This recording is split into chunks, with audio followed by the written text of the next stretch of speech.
Alright everyone, welcome back to Let's Code a Web App. First of all, I realized last time that I didn't actually say what our web app was going to do, so let's go over that a little bit. We're going to build some double entry accounting software, and that sounds kind of fancy, but basically if you're wanting to track your finances, you have a checking account, some savings account, other assets like a home or anything like that. Traditionally, these are tracked through two accounts, so whatever goes into the account that you're looking at must come out of somewhere else. So if you get paid, then your payment goes into your checking account from some income account or something like that. So the credit in one is a debit in the other. So we can see right here, this was just something I drew up real quick to demonstrate this. I said my opening balance in this account was $1,000, which came from an equity account called opening balances. So it was a debit to this checking account in this instance, and a credit to the opening balances account. And then I said, I suppose I bought gasoline for $50. Then that would come out of my checking account, so that would be a credit to my checking account, which is reversed from how we usually think of it, but anyway. Credit to my checking account, and then if we look at the auto gas expense account, it would be a debit of $50. So we're wanting to build some accounting software that does something like this, but as a web app. This is GNU Cache, which is a great application, but it only stays in on one computer, and web apps are the way of the future, right? So especially for something as sensitive as finance data. That's always a great idea. Anyway, so now that we've gone over a little bit of what our end goal is, I want to set that aside for just a second, and today we are just going to talk about the basics of Lisp, how to define a variable, how to define a function. The barest essentials you can get, so we can start diving into things and actually coding. So I want you to open the file that you can find in the description. It's on GitHub, so you can just view it in your browser if you would prefer, but it's really quite fun to open it in Emacs and experiment with it that way. I already have it open. I called it beginner.lisp. Again, I will put the link in the description.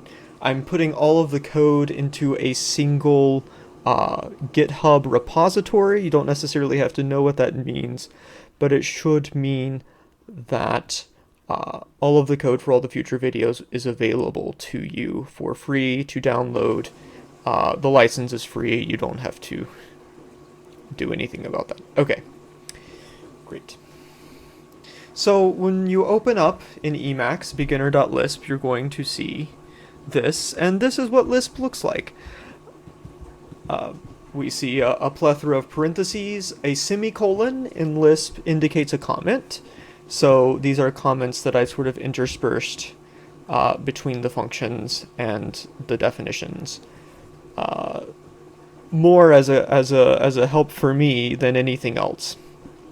Okay, now that we have the Lisp file open, I want us to select Alt-X, slime, press enter, and this is going to open up the slime interpreter or read eval print loop. And actually, I don't like it on the bottom like this, so I'm going to close out of that. You can close out by middle clicking, and then say new window on right. This isn't a window as in a separate window. Emacs calls those frames. A window is this sort of inner text box that Emacs has. I don't know why it's that way, but that's what Emacs calls them. And then over here you have to change buffers. And a buffer is just the term for where Emacs is keeping the file. So buffers, we want to go down to slime REPL SBCL, and that should open up the read eval print loop on the right, our code on the left.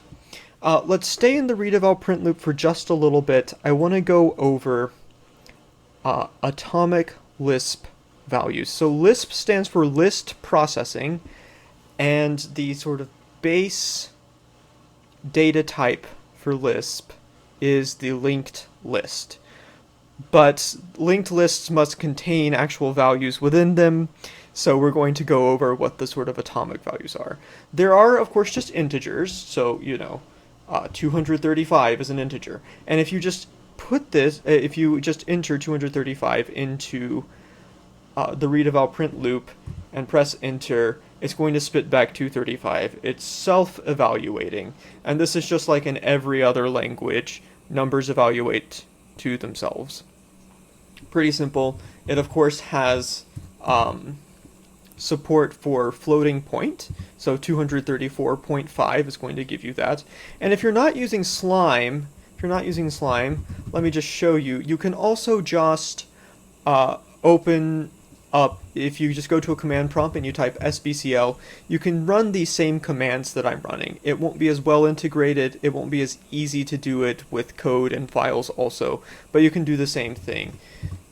It's just an interpreter, so if you've used Python, if you've worked in any other sort of interpreted language, this is fairly familiar to you. If you've only worked with compiled languages, this might be quite new, but I think it should be quite revelatory. It's much easier to do rapid prototyping with this sort of read eval print loop system. Okay, numbers, we have integers, we have floating point, and Common Lisp uses big nums, so you don't have to worry about running into, the upper limit on a 32-bit integer, or 64-bit integer, whatever your system is. Even though those are quite large, Common Lisp can go way beyond that. It has arbitrary precision arithmetic, including for fractions. So you can say 1, 2, 3, 4 over 5, 6, 7, 8. This is a fraction that Lisp will read, and it's reduced it here to 617 out of 2839. And if you were to multiply this or divide this by another fraction, Common Lisp would just keep adding on precision as it needs. It's not ever going to just reduce it to a floating point number and let the precision digits round off. You have to make it do that. So again, those are called big nums, and they're very, very useful for numerical sorts of calculations. Great. Those are numbers. Strings are surrounded by double quotes. So if we do double quote, ASDF, end quote, press enter, it evaluates to itself. That is a string. Characters have a bit of a weird entry. You do hash as in shift3, backslash, and then the character. And that is how you specify a character A. If you just do double quote A in double quote, it's actually just a string containing only one character, namely the character A. You have to use this other notation here, this hash backslash, to enter a character into Lisp.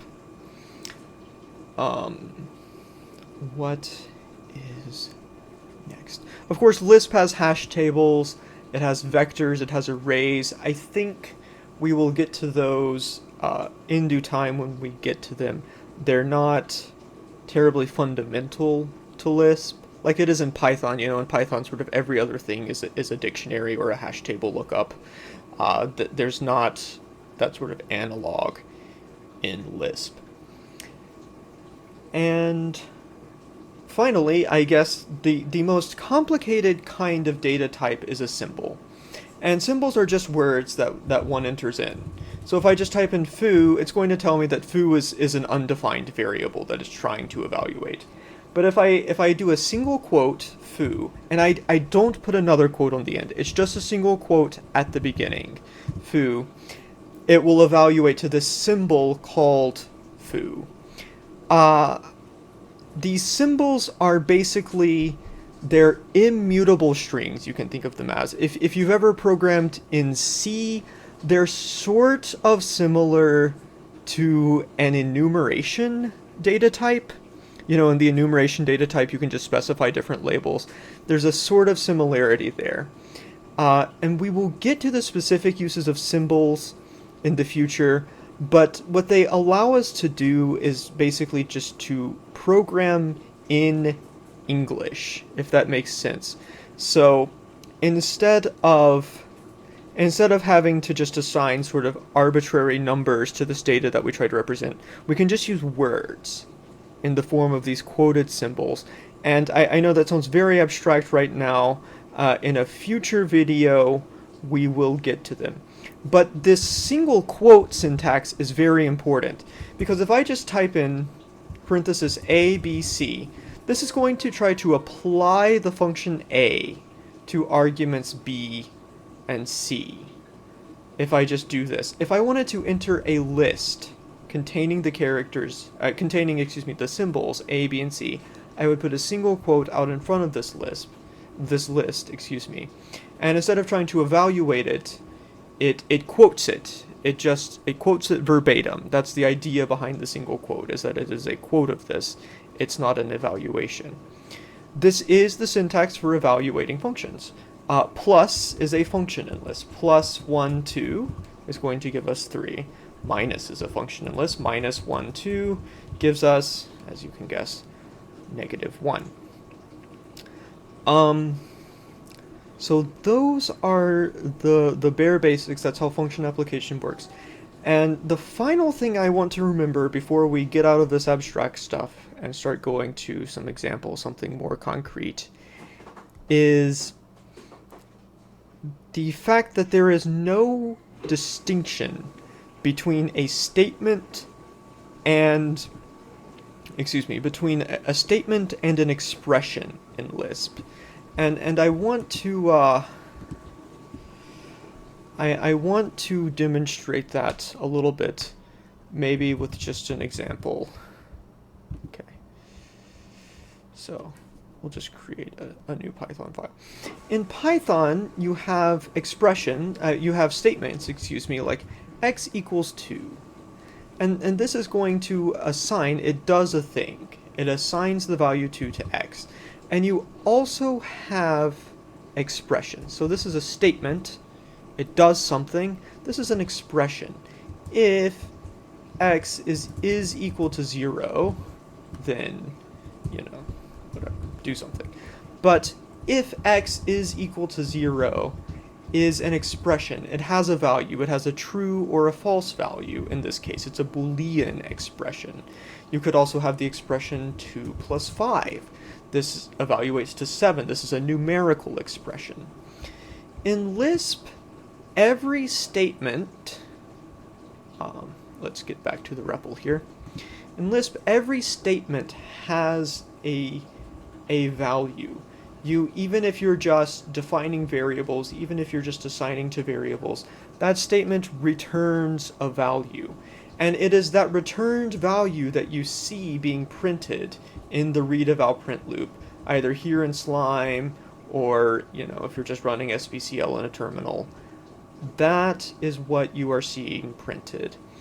And this non-distinction between statements and expressions is a sort of crux of Lisp that is hard to get used to if you're coming from something like Python or C, but it is absolutely 100% fundamental. It makes Lisp into a very mathematical language, and I think you will see why that is soon. Okay. Great. Let's go back to the file that we have open, beginner.lisp, and look at this. This is how we define a variable. We say def parameter foo, the name of the variable, and then the value that we want to assign. So if we were to type this into our read-eval-print loop right now, it would define foo into that loop. But Slime has an easy way of doing this. If we have both of these open, we can just go to the end of the statement we want to evaluate over here and press Control-X, Control-E, and you won't see anything happen. In the very bottom bar, it'll tell you what this evaluates to. But if I come over here now and type in foo, it'll tell us that its value is 5. So we have just assigned the value 5 to foo. Common Lisp is dynamically typed, so variables don't have just one type. You can assign whatever you want. So to change a variable, instead of defining it, so we defined it up here, but to change its value, we say set f, the name of the variable, and then the value we want to change it to. And again, I'm going to press Control X, Control E here. And now if we come back over to our read eval print loop, type in foo, its value now translates to the string ASDF. I can also change things over here, set f foo 512. And now if I type in foo, it is 512. That is how we define a variable and change it. A global variable is defined with def parameter. So let's talk about defining a function. So to define a function, we use, again, it looks like function application. It looks like we're evaluating a function called defun with these arguments. But it is just, defun is actually it's not a function, it's a special form, Lisp calls them, but that's not important right now.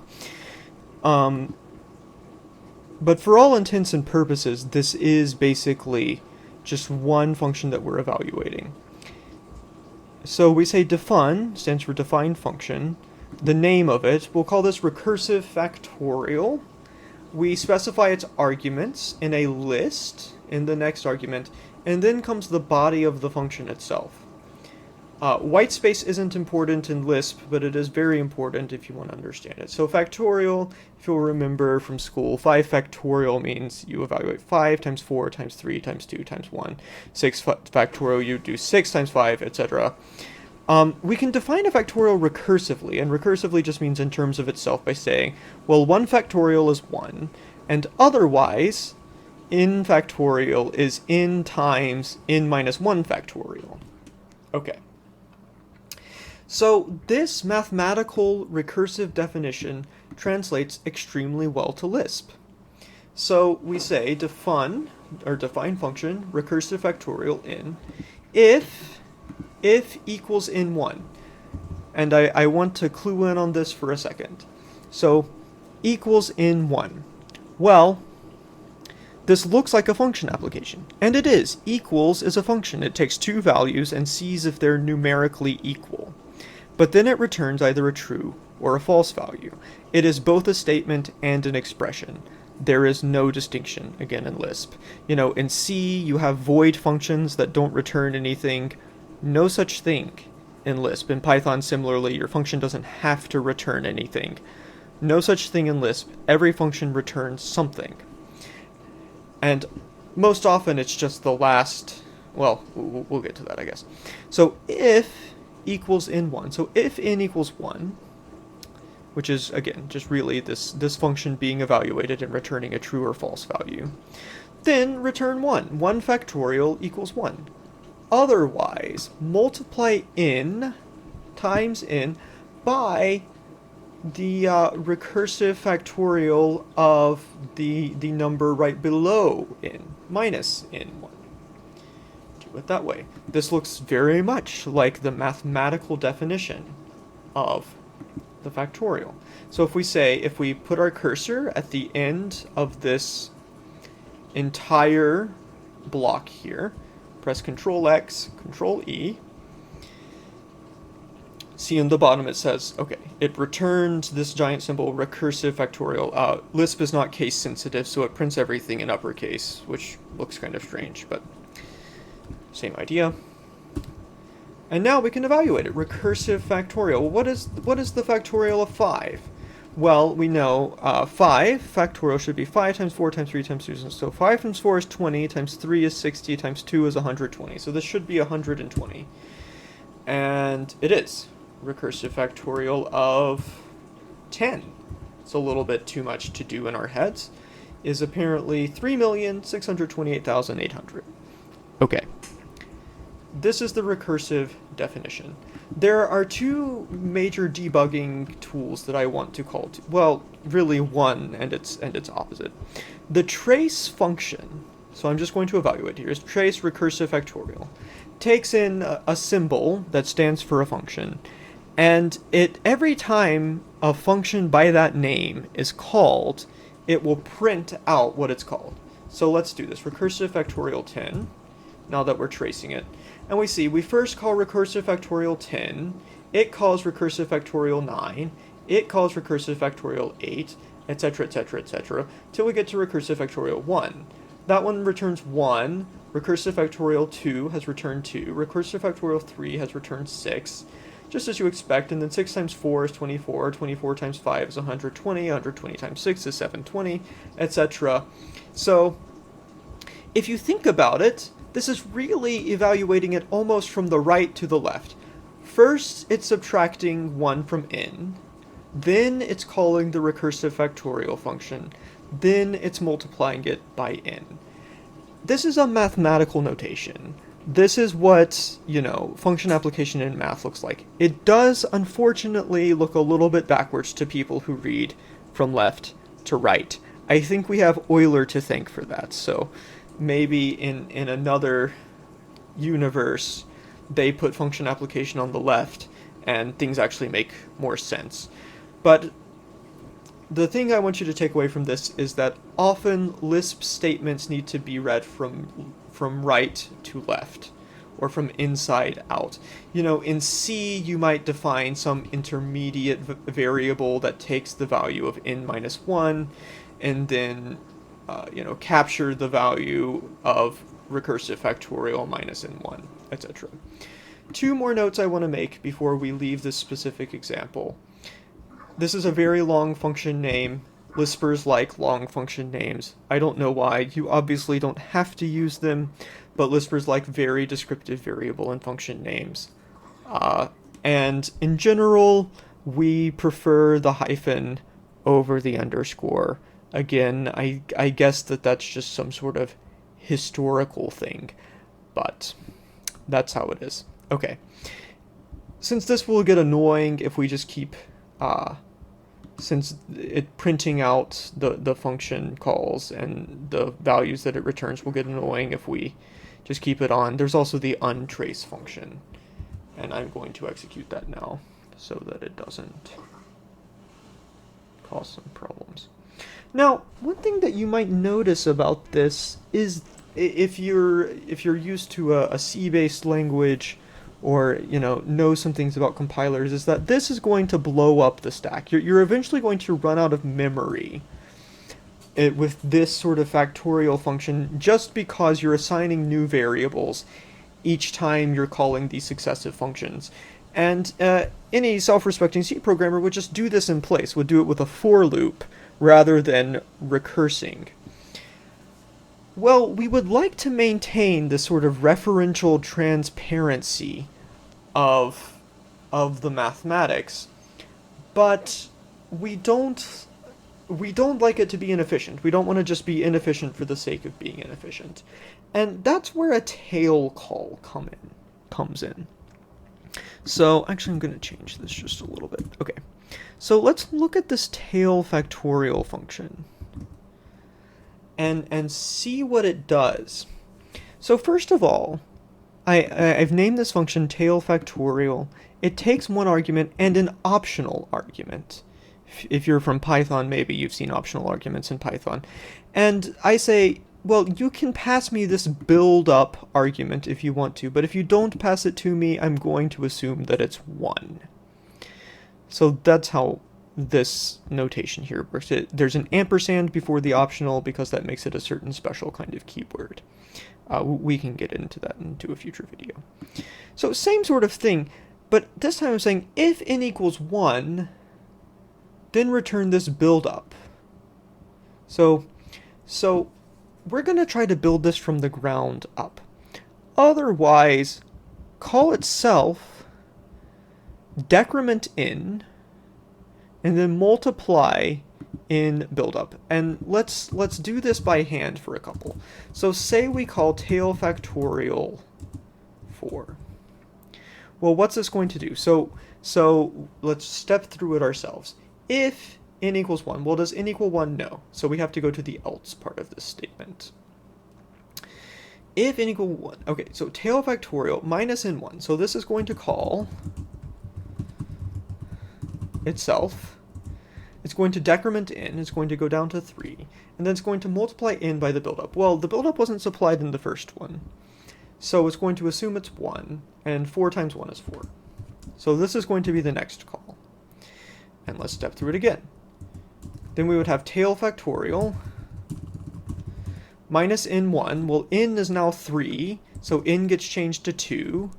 We multiply this new n times what we passed in as the build-up before, so that's 12. Okay, and then we go to tail factorial. This is going to call tail factorial 136. Sorry, 24. 24. And now it's going to say, oh, n equals 1. So this is just going to return 24. Now you can see this is almost like a for loop. It's almost like we said, well, while n does not equal 1, if we were in Lisp, if we were in C, we would say maybe, while n does not equal 1, build up times equals n. You know, we'll multiply build up by n and set it back to itself like that. Same sort of thing is going on. Now, so let's find this function. Let's make sure that it's right, first of all. I don't know how much I checked this. So tail factorial 5 should be 120. That is right. Now let's trace tail factorial and see if it's really doing the same thing.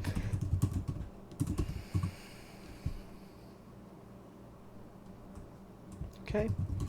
And then tail factorial 4, and we'll see if it's doing what we said it would do. And it is. It is. And you see from the inner part return 24. This is called tail recursion. This is called a tail call when the function returns another version of itself. Is called a tail call. And the compiler knows to just optimize this into an iterative version. It will, the underlying code, it will just make it into a for loop. So now we still have this mathematical sort of transparency about it, but it's way more efficient. That is a tail call. Okay. So this is so-called functional programming. We're not assigning new values to any variables. We're letting the compiler do that for us with these sort of definitions. That's functional programming, or maybe declarative-ish programming. It's not really declarative programming, but you could call it that. This is functional programming. You may have heard that Lisp is a functional programming language, and it is in the sense that it supports functional programming, but it doesn't force you to. You can just as easily do this the C way. And let's look at this. And I call this iter factorial, or iterative factorial in. And then this is how you define a local variable. You use this let construct, you open parentheses, and then you put a list. You can either just put a list of plain variable names, and it won't assign them any values, or for each element of the list, it can be a variable name and a value. Okay, so let, and I let acc, or accumulation, or whatever you want to call it, to be 1. Let I just let it be. And do times is something it says, okay, I equals 0, it's going to count up to n. So this is basically like a C-style for loop. It says for I equals 0, I is less than n.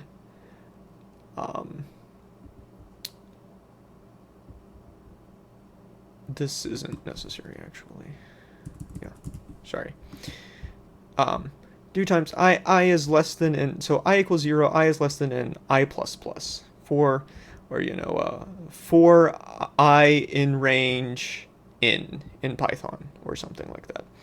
And now I'm going to use this setf. Setf works for global variables, but it also works for local variables. And of course, if it's inside of a let statement like this, then it will only do the local variable. If we had some global variable named acc, it wouldn't change it. So that's lexical scoping. Lisp uses it. Most every other language uses it. Thank God. Okay. So setf, so I'm going to set acc, I'm going to say acc now equals, well, we multiply, we have to add 1 to I, otherwise we get an off by 1 error. So this is I equals 0 to I is less than n. You run into a lot of those kinds of areas, and I'm going to multiply it by itself. excuse me, not multiply it by itself. I'm going to multiply this accumulation variable by I plus 1. And again, let's step through this. So if we call iter factorial 4, then what's going to happen? So we're going to have ac equals 1, and then this do times loop is going to set I equal to 0 at first, and then we're going to set ac equals, so 1 times 0 plus 1 is 1. Okay, so we're back to I equals, but now we're going to go back to the beginning of the loop. I equals 2, excuse me, I equals 1. Okay, and then 1 plus 1 is 2. 2 times 1 is 1. We're setting ac now equal to that, so now as 2 times 1 is 2, excuse me, so ac equals 2, and then go to the next one, etc. 2 plus 1 is 3, 3 times 2 is 6, so ac equals 6, and then we would have I equals 3. And then that's where the loop would end. Now we would have, so I equals 3, 3 times 1, it's 3 times 6, 3 plus 1 is 4, 4 times 6 is 24, so now ac equals 24. And the loop ends, I doesn't equal 4. So that's how that works. Let's do some sanity checks. Let's make sure it really works that way. So, oh man. Variable I is defined, but never used.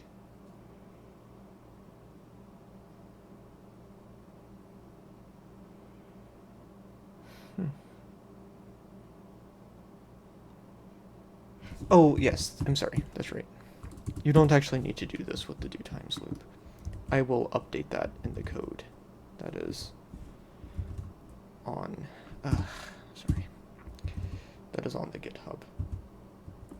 There we go. That should be fine. Now let's try iterative factorial of 5. What in the world?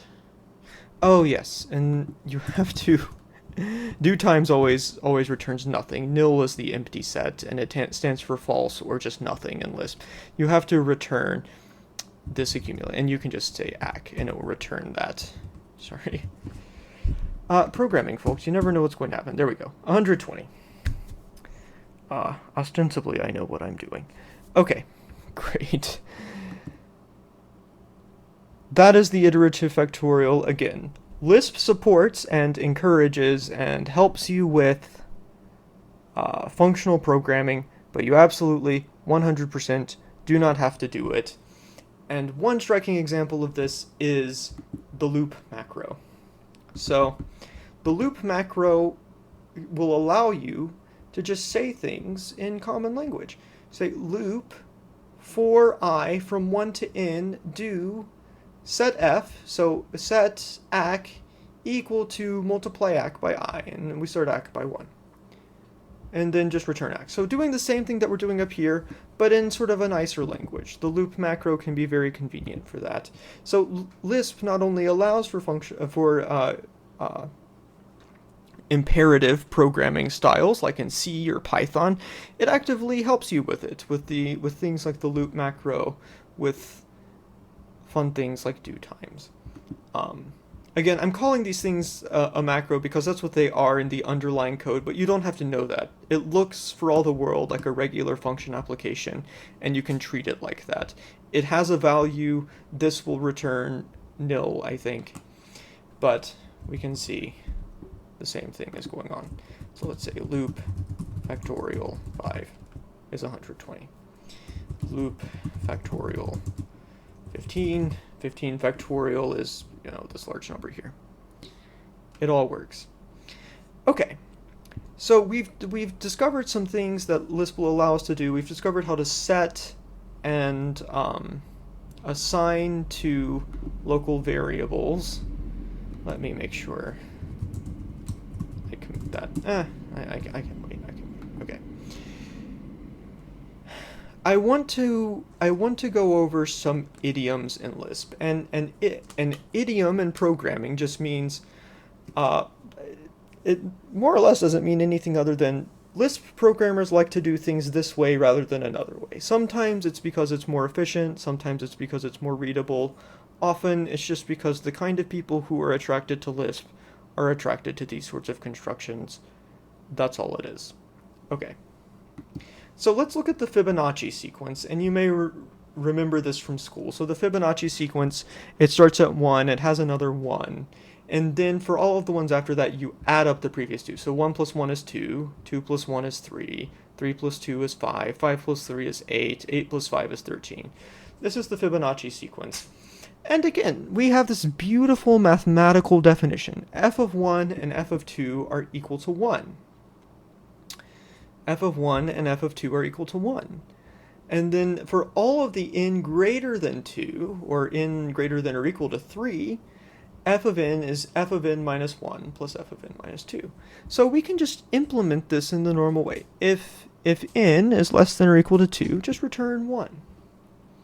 Otherwise, add together the value of this function 1 previous and the value of this function 2 previous. So let's do this. Let's do a sanity check just to make sure that we didn't grossly mess this up. So the fifth one should be 1, 2, 3, 4, 5. The fifth one should be 5. And we see it's true. The sixth one, according to our math, should be 8. Excellent.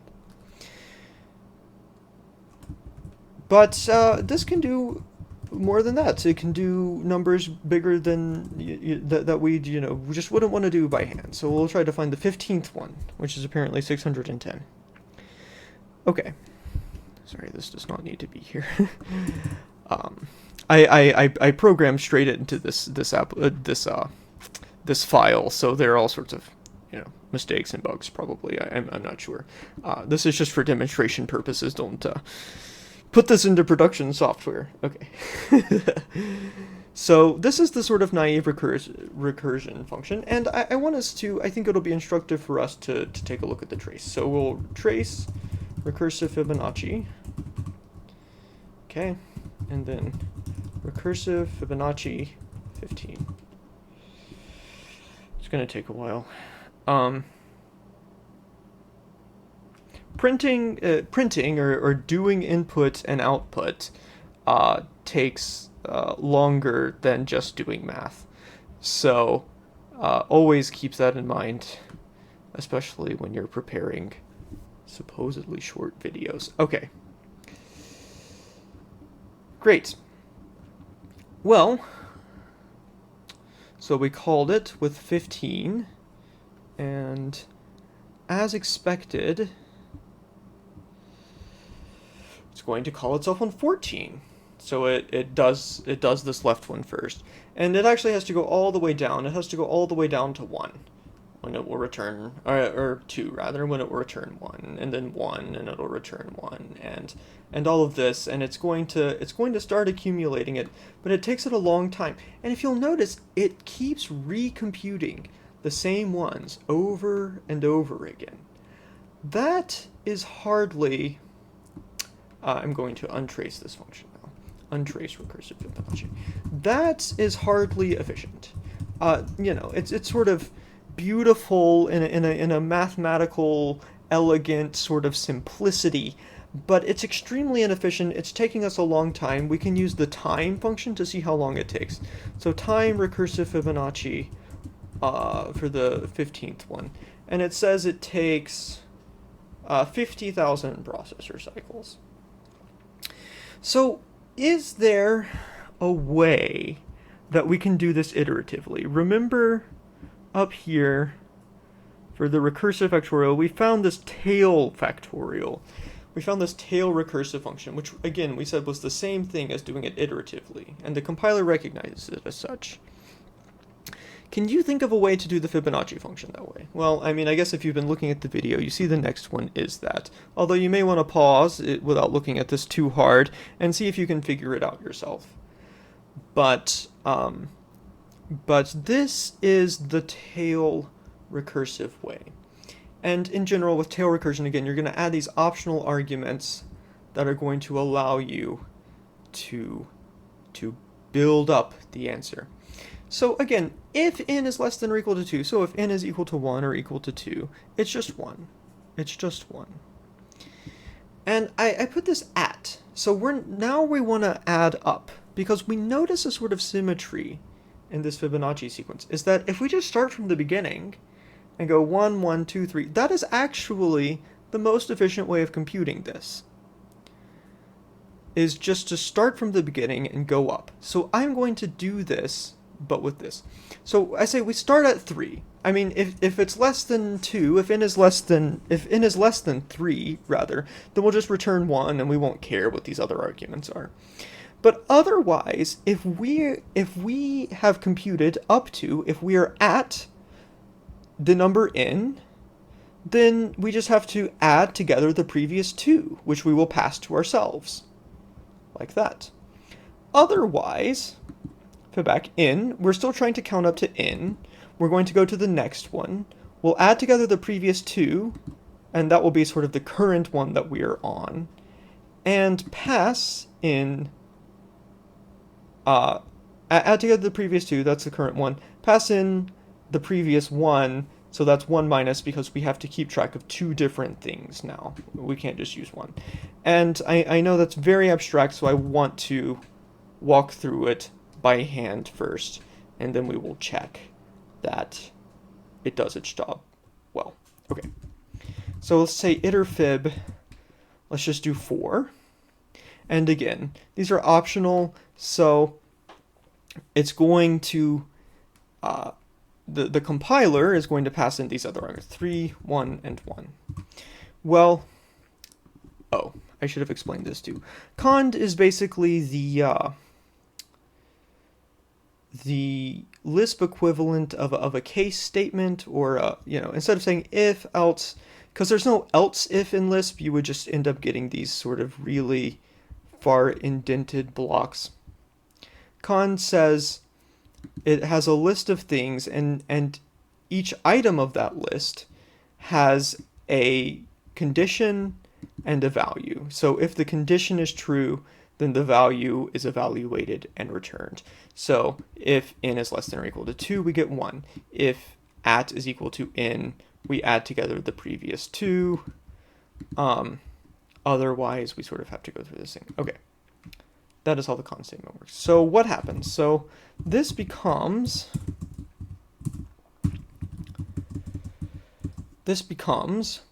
well, so n is equal to 4. So is n less than or equal to 2? No.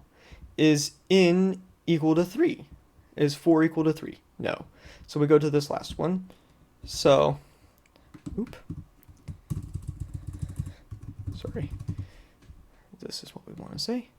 So now it's going to call itself. So n is going to stay the same. N is going to stay the same. We're going to add 1 here, 4. And then we're going to add together these 2. So that'll be 2. And then the first previous was just 1, and that will be it. Okay, next one. So now this is being called. What is it going to return? Well, we go through this. Is 4 equal to 4? Yes. So now we add together prev1 and prev2. What are prev1 and prev2? Well, they're 3. So 3 is returned, and is the fourth Fibonacci number 3? 1, 2, 3, 4. It is. It is. Let's do one more. Let's do it with 5. So we say iter fib 5. Well, the compiler is going to turn this into iter fib 5, 3, 1, 1. Okay. And then what is it doing? What is it doing? Well, it'll say iter fib. Again, it's not less than or equal to 2. 5 does not equal 3, so we come down here. Iter fib. 5 is going to stay. Add at with 1, so that'll go up to 4. 1 plus 1 is 2. And then prev1 is equal to 1. Great. Okay. Well, now what is it doing? Well, it's not going to be less, 5 is still not less than or equal to 2. Is 5 equal to 4? So the at is 4. Now, is 5 equal to 4? No. So now we have to do this again. Iter fib. And then 5 stays the same, n equals stays the same. At plus 1 becomes 5. We add together prev1 and prev2, that gives us 3. And then prev1 is now 2. And you can see now how this is keeping track. So this was fib of 1, fib of 2, this was fib of 2, fib of 3, this is fib of 3, fib of 4, and finally we're ready to calculate fib of 5. Sorry. So when this function is called, 5, well now we have 5 is equal to 5, so now it's just going to add together prev1 and prev2, and it's going to be 5. This is the tail recursive version of iterfib, of the Fibonacci function, I should say. So, Control X, Control S, by the way, saves a file. But so I just executed this define function statement, so we can do it. And let's time it. So how long does it take to do 15? Well, it only takes 3,000 cycles. It takes less than a tenth. It takes almost. Yeah. Well, I guess that's right. It takes less than a tenth of the time. It takes like 6%, 7%, I guess, of the time to evaluate this. That is how much faster the tail recursive function is, and it's still very elegant. We're not assigning any numbers anywhere. This is not at all imperative. There's a sort of you know, a one-to-one relationship between the numbers that we put in and the numbers that we get out. And just to be instructive, let's trace it. Trace iterfib. Now iterfib 15. Again, it calculates them all, it returns them. If you know assembler, this can be helpful. You can use the disassemble function. You say hash single quote iterfib. That's normally how you specify a function name in Lisp. I know it's a strange notation, but we will see it in the future. Disassemble it. And you see, it doesn't actually call itself. It never goes back. So it starts at 521 BACA7. This is a little advanced, so if you don't know assembly or anything, you don't have to see it. But the only call, there's a call to the end to sort of tidy things up and give control back to the read eval print loop. But other than that, it never calls itself. It never jumps back to where it was. Okay? You can see this is just a regular loop. And this is all the loop is. It's very tiny. The Lisp compiler knew how to take this and transform this into this 4 machine instruction loop, which is amazing, actually. That's way better than I could have done. That is the power of tail calls. That is the power of Lisp. If we want to disassemble the old function, and again, you know, feel free to skip this if you don't care about it or don't know about it, but it calls itself. It calls itself right here. Oh no, that's calling the plus function. Here we go. It calls itself right here. And up here. It calls itself twice. It can't get around the fact that it has to blow up the stack this way. And it takes forever. So we can use the iterfib. We can calculate the 100th Fibonacci number. Oh, sorry. Control C will send an interrupt in. Let's untrace this. Untrace iterfib. Okay. Now let's find the 100th Fibonacci number. There we go. You can go up here. You can go to REPL, clear buffer, and it'll clear your screen for you. Okay. So it'll calculate the 100th. It could calculate the 1000th. But even the 20th. So let's time iterfib 1000. So it takes 226 cycles. Okay. Now let's time recursive Fibonacci for, let's do 20. I don't want to do it too long. Took longer for the sort of naive recursive one to calculate the 20th Fibonacci number, then the iterative one to calculate the 1,000th. Okay, there's one last technique I want to go over, and it will reveal a little bit about other data types in Lisp, and that's memoization. So if you'll remember, when analyzing the performance of the naive recursive Fibonacci function, we found out that it was recalculating these same amounts over and over again. Well, what if we could just make it remember what it had calculated before, and then it doesn't matter. Then it can just spit that number out and move on with its life. And then we could even just use the sort of naive implementation. That's a great idea. It's called memoization in computer science. And this is how we do it. We're going to make a lexical closure. So as the top level command, we're going to use a let. Not a let inside of a define, just a let.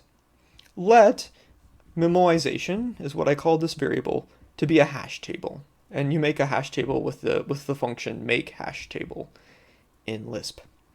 Okay, and then to get the value of a hash, you say get hash key hash table.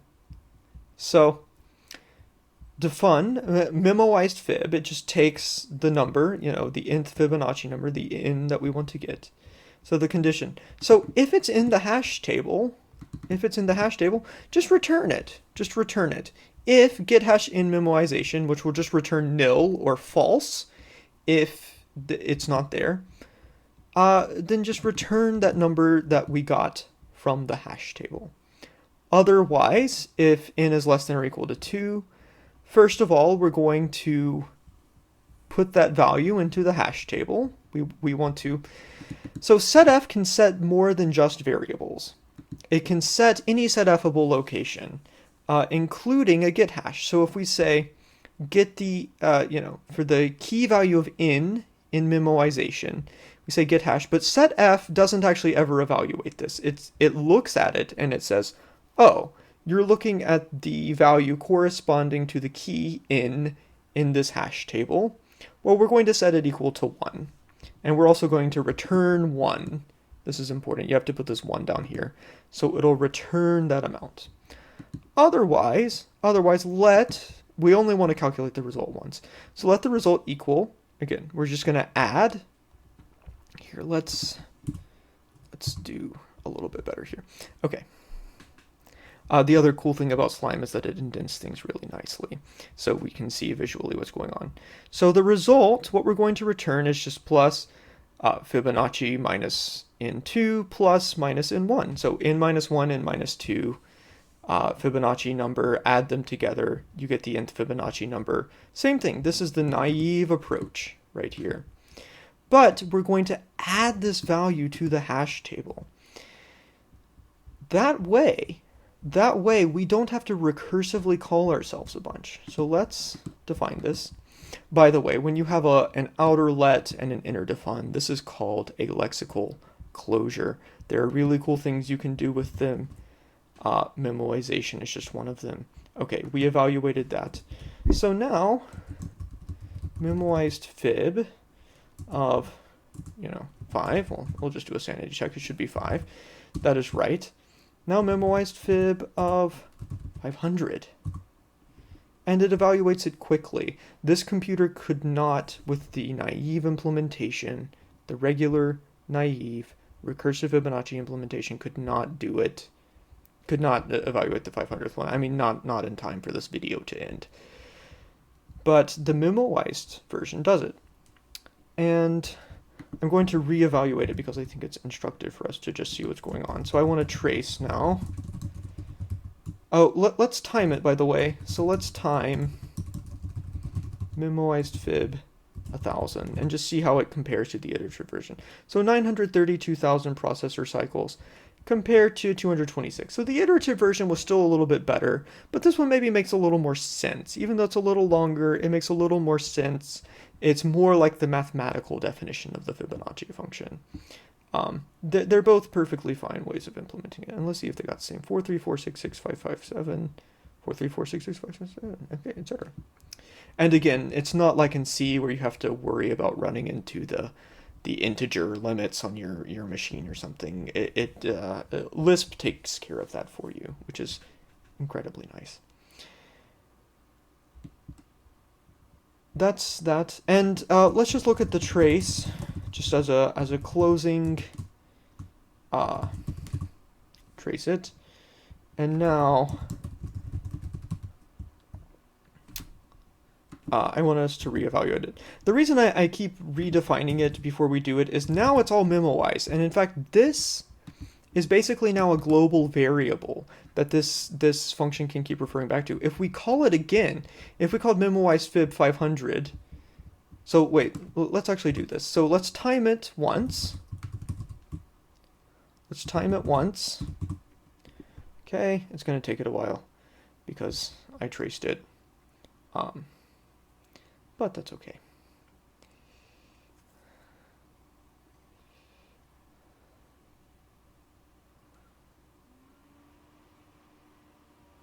Okay. We had 110 page faults. Okay. It used 32 billion processor cycles that time, again, because I traced it. And untracing thing. Anyway.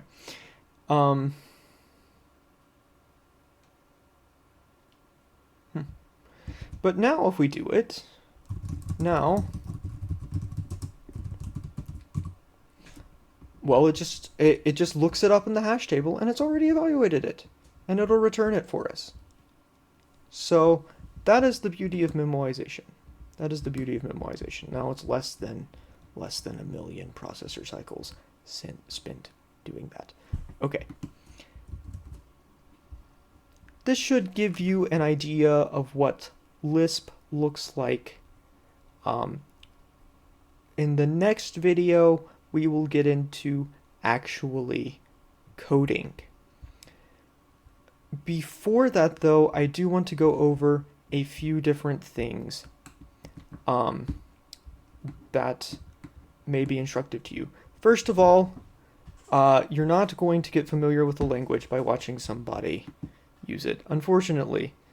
So I encourage you to experiment, see if you can do better than I do in the code on the GitHub. See if you can do better performance, or try to implement your own solutions to Project Euler questions.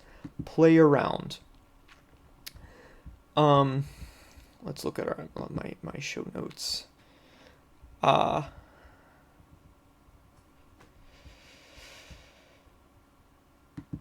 And please consult other resources for learning about Lisp. I've included the links in the show notes, which I will link to in the description. I've included links on some books that are available online, and other books that I encourage you to buy if you have the resources to do so. One thing that I also recommend is that you Google your problems and you see what other people have done. But I will add the caveat, there is a lot of bad advice out there. You know, Stack Overflow, Stack Exchange is usually pretty good, but a lot of other websites offer really shoddy programming advice. I saw one today that recommended that you define new global variables with a function called defvar. Well, defvar does define a variable, it turns out. And instead of saying def parameter, you could use defvar, but it defines a special variable, which uses dynamic scoping rather than lexical scoping. And so if you do that, you're bound to introduce probably hundreds of hard-to-find bugs in your code. So do not do that naively. So be discerning. I've included a link to some good resources, and please experiment around. I will see you in the next video where we're going to get started on a naive implementation of our web app. And remember, we start with the naive implementation. We see how good it is. If it's bad, we start trying to think about better ways that we can do it, more idiomatic, more Lispy ways of doing it. Checking our performance if we need to, profiling if we need to. Thank you so much. See you in the next video.